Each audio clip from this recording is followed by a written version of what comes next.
여러분 안녕하십니까? YTN 시청자를 위한 옴부즈만 프로그램 시청자의 눈입니다. 먼저 뉴스 진단 시간입니다. 이번 주에는 서울 삼성동 헬기 충돌 사고를 모니터했습니다.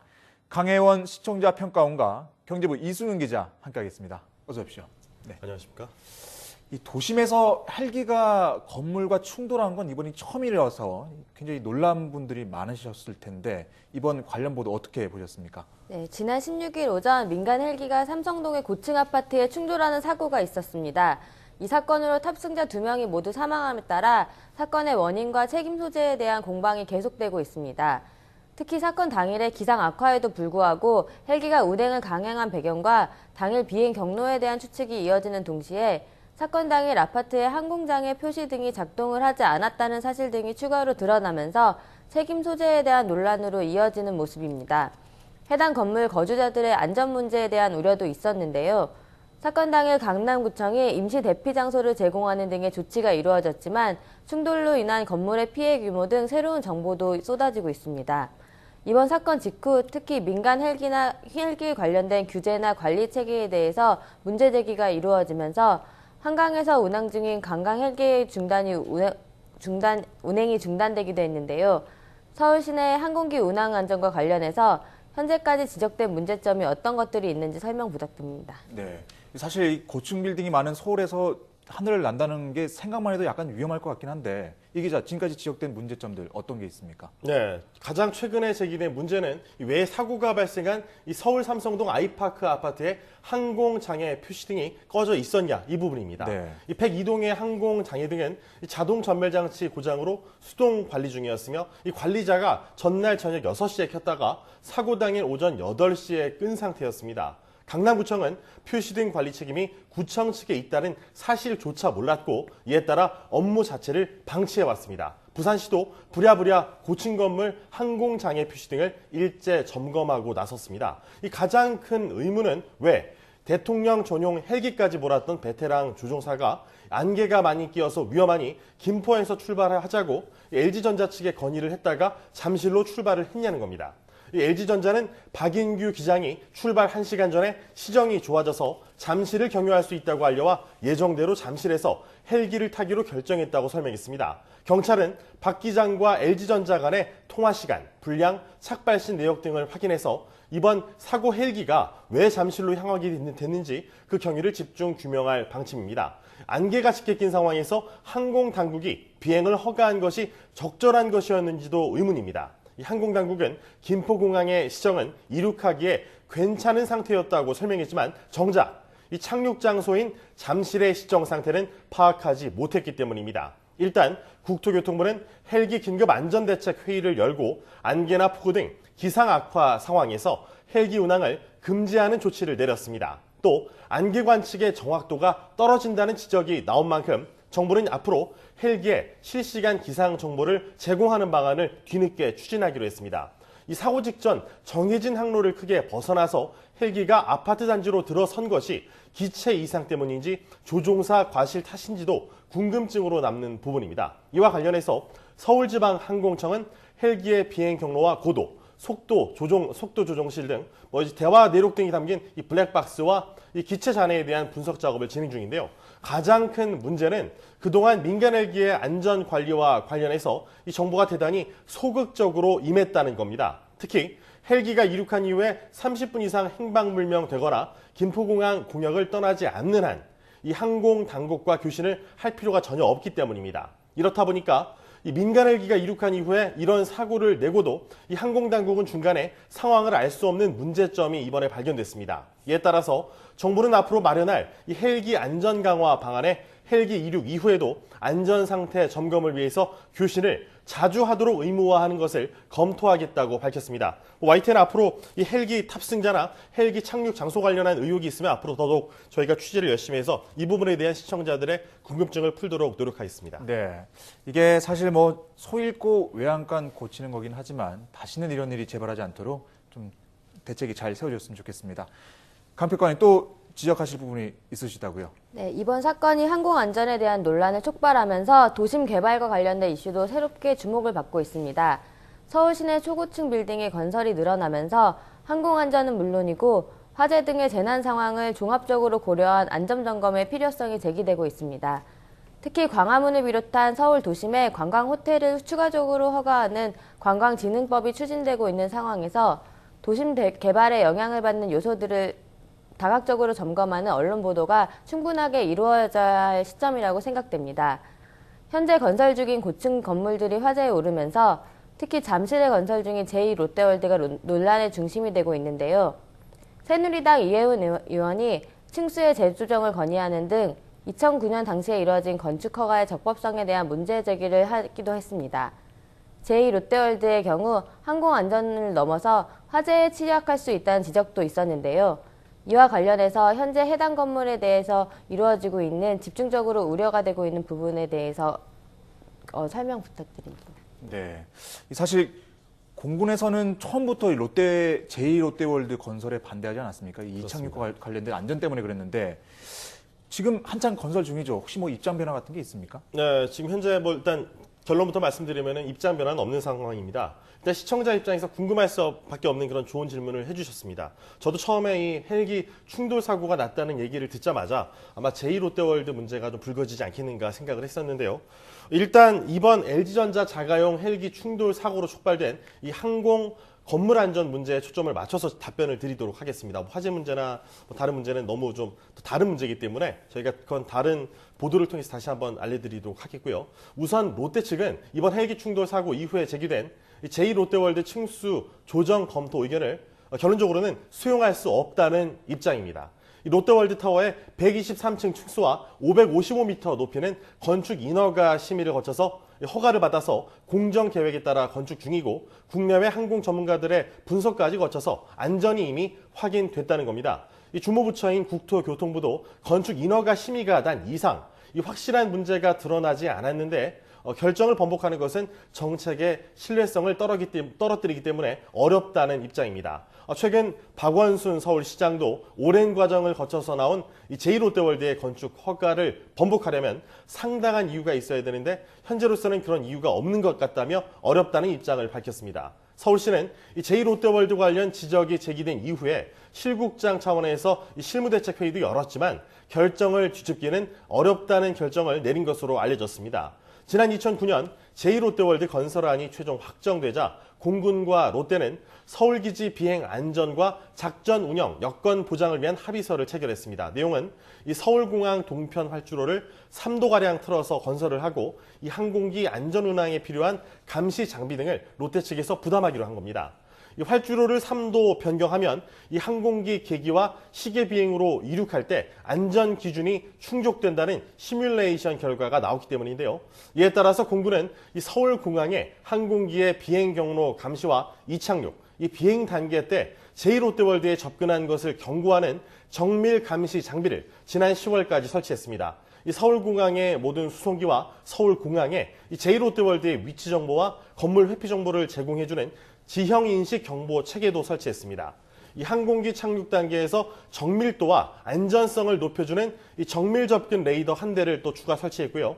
또 착륙 단계에서 항공기의 안정성을 높일 수 있도록 이 항공기의 활주로 방향과 남은 거리를 알려주는 전방향 무선 표시 시설도 새로 설치한 상태입니다. 하지만 이 서울공항은 이런 경고 장비가 없는 이 외국 정상들의 전용기 등 이렇게 에어포스원이나 이 미군 군용기들도 착륙을 하는 곳입니다. 따라서 단 한 번의 방심이 대형 사고로 이어질 수 있습니다. 그렇기 때문에 이런 사고가 발생하지 않도록 정부와 롯데 측의 꾸준한 안전관리 노력이 필요하다고 말씀드릴 수 있겠습니다. 네, 사실 사람 목숨보다 귀한 게 있겠습니까? 빌딩 건축이나 운항 지침 모두 가장 안전한 방향으로 정리가 됐으면 좋겠습니다. 오늘 두 분 말씀 고맙습니다.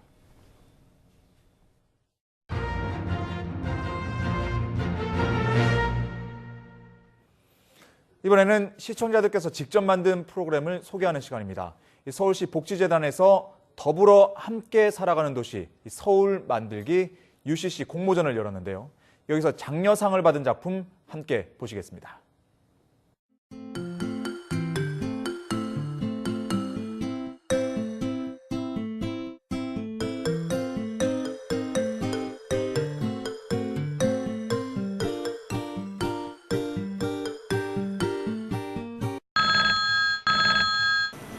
예, 예.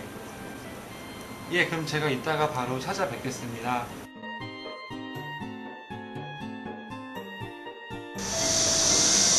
안녕하세요. 예, 어서 오세요. 네. 예, 어떤 거 필요하셔서 오셨어요? 네. 팽이 보러 왔습니다. 가격이 얼마지요? 예, 지금 지팡이 두 종류가 있는데요. 이거는 12,000원짜리고 이쪽에 있는 건 15,000원짜리고요. 네. 다음에 오겠습니다.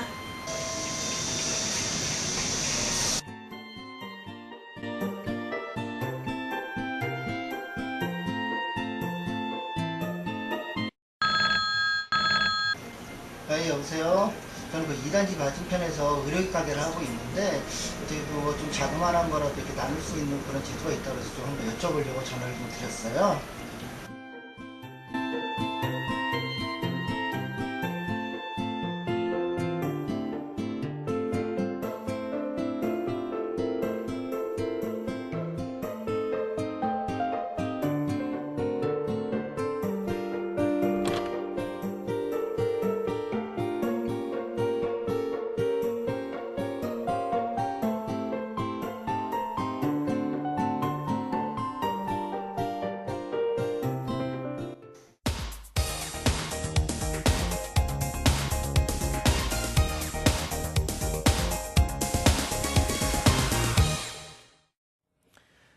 지상파 DMB 채널인 YTN DMB 프로그램을 평가하는 내가 본 마이TN 순서입니다. 이번 주에는 유아러 닥터에 대한 김정수 평가원의 의견을 들어보시겠습니다. 안녕하세요. 마이TN 시청자 평가원 김정수입니다. 날씨가 많이 쌀쌀해졌습니다. 이렇게 차고 건조한 환절기에는 감기에 걸리기 쉽습니다. 건강에 더욱 관심이 많아지는 때이지요. 그래서 오늘은 건강 프로그램에 대한 이야기를 하고자 합니다.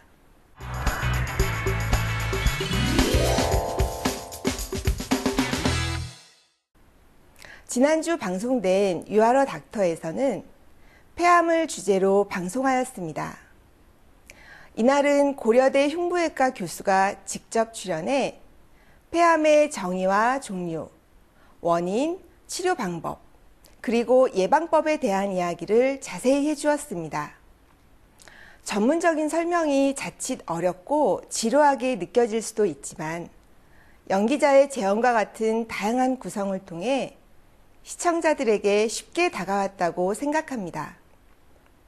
무엇보다 항암 효과와 눈 건강을 위해 건강보조제로 많이 섭취하고 있는 베타카로틴이 흡연자에게는 오히려 폐암의 발병률을 높이는 원인이 된다는 점은 매우 주요했습니다. 요즘은 간단히 검색만 하면 각종 보충제의 효능을 쉽게 찾을 수 있습니다. 그래서 스스로 부족하다고 생각되어지는 영양성분을 보충제를 통해 손쉽게 구매해서 먹는 경우가 많습니다. 그런데 방송을 통해서 일반인은 잘 모르는 중요한 정보를 알 수 있게 되어 유익했습니다. 또 폐는 신경이 없어 통증이 없기 때문에 폐암 초기에는 거의 증상이 없어 증상이 나타나면 이미 중기나 말기인 경우가 많아 늦는다는 내용은 조기검진에 대한 경각심을 일깨워 주었습니다. 암 환자를 지원하는 국가 암 조기검진 항목을 살펴보면 위암, 유방암, 자궁경부암, 간암, 대장암의 5개 항목으로 폐암 부분은 조기검진 항목에 빠져 있습니다. 그래서 개인이 스스로 병원에서 검사를 받아야 하기 때문에 자칫 소홀해질 가능성이 있습니다. 이렇게 중요한 폐암 조기검진을 위해 방송에서 검진을 시작하는 적절한 연령이나 검진 주기, 검사 종류 등에 대한 정보도 같이 제공해 주었으면 더 좋았을 것이라는 생각이 듭니다. 방송에 따르면 폐암의 증가율이 최근 5년 동안 6.5% 증가되었다고 합니다. 이런 가파른 증가율을 보이는 폐암에 대한 조기검진도 이루어졌으면 하는 바람을 가져봅니다. 흡연은 폐암의 원인 중 가장 큰 부분을 차지하고 많은 영향을 줍니다. 그래서 방송에서는 폐암의 원인인 흡연을 자세히 다루었습니다. 그러나 그 외에 다른 이유에 대한 설명이 한 줄 소개로만 그쳐 아쉬웠습니다. 폐암 치료 후 재발 방지를 위한 방법으로 규칙적인 운동과 적절한 체중 유지, 금연, 이 세 가지를 소개해 주었습니다. 누구나 잘 알고 간단한 것 같지만 말처럼 쉽지 않은 부분을 다시 한번 짚어주었다는 생각이 듭니다. 여기에 덧붙여 어떤 운동을 어느 정도의 강도로 하는 것이 적당한지 운동의 종류나 지속 시간도 같이 구체적으로 설명을 해주었다면 더 많은 도움이 될 것 같습니다. 방송은 앞부분과 뒷부분에서 폐암이 사망률이 높고 예후가 나쁘며 가장 고통스러운 암이라고 하여 다소 병에 대해 절망적인 느낌을 갖게 하였습니다. 건강 프로그램은 건강에 관심이 있는 분들도 시청하지만 그 병을 앓고 계신 환우나 가족들이 병에 대한 정확한 정보를 좀 더 알고 싶어서 시청하는 경우도 많습니다. 분명 폐암을 이겨내고 건강한 생활을 하시는 분들도 계실 것입니다. 그런 경우도 소개해 주어서 폐암 환우들과 그 가족들에게 희망을 주었으면 좋겠다는 생각이 들었습니다. 흔히 요즘을 100세 시대라고 합니다. 그래서인지 건강에 대한 관심도 남다릅니다. 오래 살기만을 바라는 것이 아니라 건강하게 오래 살기를 바라기 때문이겠지요. 그럴수록 방송에서 하는 건강 프로그램의 역할이 더욱 커진다고 할 수 있겠습니다. 마이티엔의 You Are a Doctor. 앞으로도 아는 것이 약이 되는 좋은 프로그램이 되길 기대하겠습니다.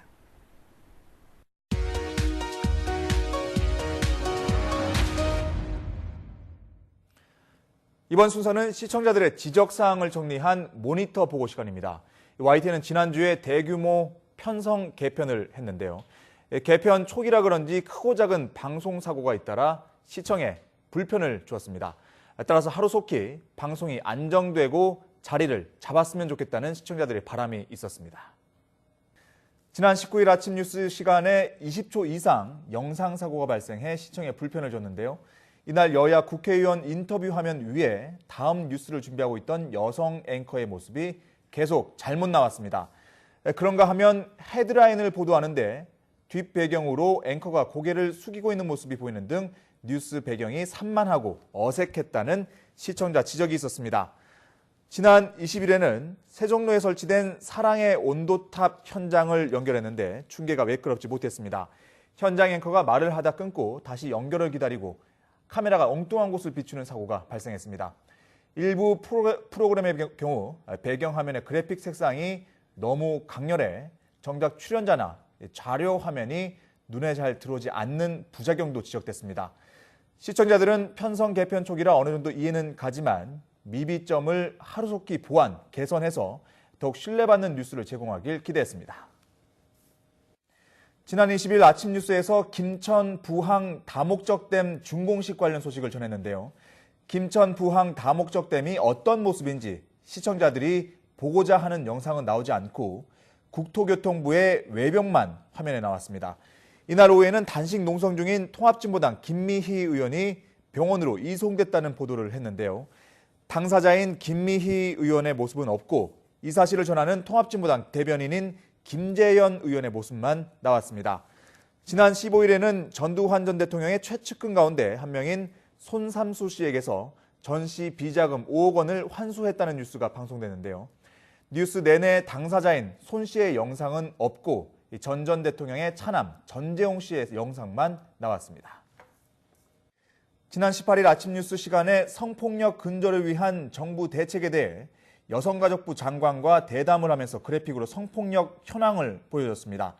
그런데 자막으로 나온 피해자 평균 연령 37.1세는 가해자를 피해자로 틀리게 쓴 겁니다. 지난 19일 뉴스 출발에서는 삼성동 헬기 추락사고로 숨진 조종사들의 합동 연결식이 이날 아침 7시에 열린다고 보도했습니다. 그런데 뉴스 오늘에서는 연결식이 8시라고 보도해 시청자들을 헷갈리게 했습니다. 시청자들은 틀린 글자나 부정확한 내용은 뉴스 신뢰에 부정적 영향을 줄 수 있다며 세심한 주의를 당부했습니다.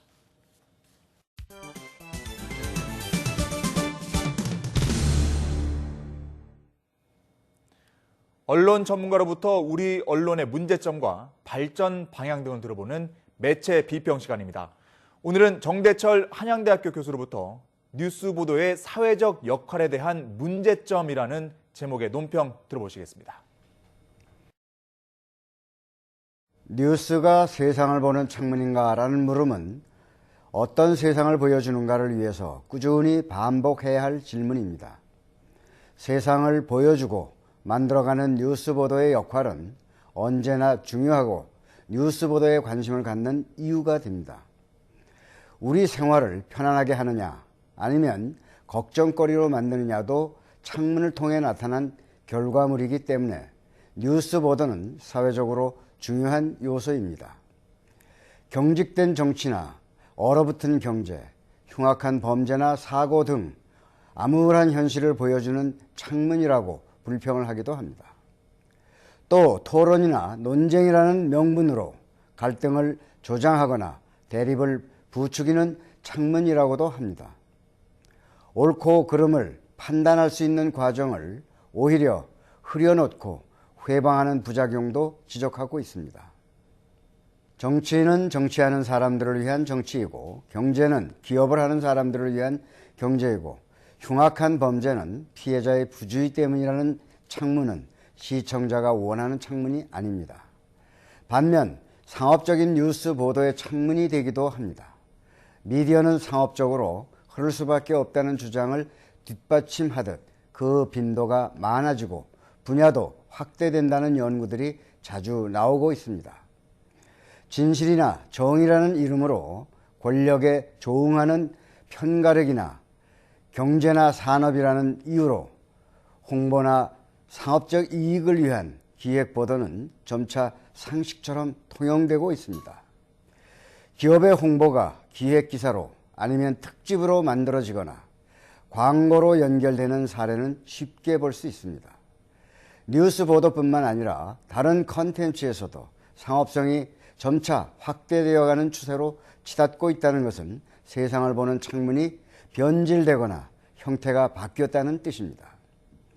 창문의 크기나 유리의 맑고 흐린 정도에 따라서 그리고 창문의 방향이나 보는 사람의 위치에 따라서 편차가 클 수밖에 없습니다. 그렇지만 이런 창문을 통해 알고 싶어하는 것, 알 필요가 있는 것, 그리고 꼭 알아야만 하는 것을 선택하고 전달하는 일이 어렵다는 것도 알 수 있습니다. 하나의 결과물이 나올 때까지 복잡하고 어려운 과정을 통한다는 것도 알 수 있습니다.